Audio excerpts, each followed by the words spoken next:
wajja kuba ebirayiro okuddamu okulembera eggwanga lino ekisanja ekyomusanvu ku lwokubiri lwa ssabbiiti eno. Omukulembeze w'eggwanga Yoweri Kaguta Museveni alaze ekisanja kino nga bwe kitali kyakwebaka, bw'atyo n'aweera okufaafaagana n'omuze gw'obulyake n'obukenuzi.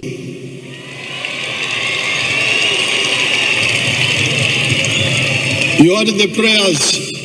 You heard the prayers of the bishop. That prayer of the bishop should be captured properly.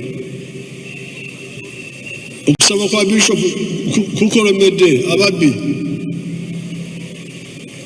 No more corruption, no more. Ebigambo by'omukulu bino okulwanyisa enguzi byaniriziddwa ababaka b'ekibiina ki NRM nga bagamba nti eno muziziko gw'amaanyi eri enkulaakulana. Sarah Kanyike, omuwabuzi w'omukulembeze w'eggwanga Ssaako Hajjat Fatuma Katongole ne Shafik Kalyango bagamba nti kino kyakuyamba okutereeza obuweereza okutuuka ku bantu n'okwongera okunyweza ekibiina ki NRM. Kino ekisanja no sleep teri kwebaka.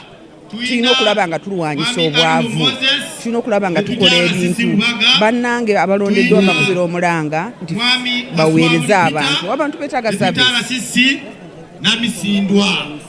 Iso ligenda kubeera ku ttaka, tugenda kuyambako pulezidenti okulaba nti obuli b'enguzi abo abagaba emirimu naye nga bagiwa baganda baabwe, abo abagaba emirimu naye nga bagiwa abantu abatasaanidde, nga tukwatira wamu okulaba nti Kampala wamu n'eggwanga Uganda lifuna obwenkanya. Bano kyokka bagamba nti enguzi erereddwa nnyo abantu mu ofiisi za gavumenti abeefuula abatamanyi nga bo beesuulirayo gwa naggamba. Bwe batyo balaze essuubi nti singa buli muntu wano mu ggwanga akola obuvunaanyizibwa mu bwesimba awatali kuwannaanya, enguzi esobolera ddala okufuuka olufumo mu ggwanga lyattu. Kati singa omuntu enguzi egenda mu maaso, ensi tesobola kukulaakulana kubanga omuntu omu ssente zandiyambye abantu 1,000 abazeddiza. Bakakola ekirala n'atukakasa nti era ekisanja kino teri corruption, agenda kulwanyisa corruption era mbasaba mwenna corruption begins with us. Tumulwanyise kinoomu tulabe nga corruption tumugoba mu Uganda, tulabe nga tukula ku nsonga ya etali kwebaka nti tukole nnyo n'ekyokubiri ekyokulwanyisa enguzi. Enguzi ffe ng'abakulembeze kiri ku mutima gwa muntu.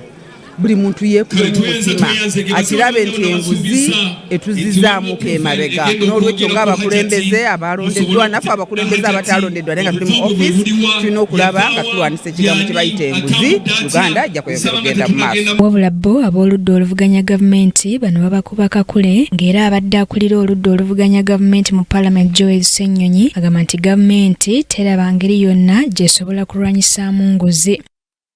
Mu ngeri y'emu, Moses Byaruhanga okuva mu yafensi y'omukulembeze w'eggwanga agamba nti mu kisanja kino ekijja gavumenti etunuulidde okwongera amaanyi mu nteekateeka ezigenda okuggya abantu mu bwavu. Museveni tesobola kulwanyisa nguzi, tesobolerako ddala kubanga eyimiriddewo ku lwanguzi. Mwami Museveni bw'asalawo nti kati agenda kulwanyisa ddala enguzi, gavumenti ye yonna eyi. Mu ngeri y'emu, Moses Byaruhanga okuva mu yafensi y'omukulembeze w'eggwanga agamba nti mu kisanja kino ekijja gavumenti etunuulidde okwongera amaanyi mu nteekateeka ezigenda okuggya abantu mu bwavu. Kati kye twagala okukola saakeza okuziddamu buto, tukaba abakulembeze abapya abantu tugende mu maaso nga tubawa kapito okuva okwongera mu bizinesi zaabwe basobole okwejja mu bwavu.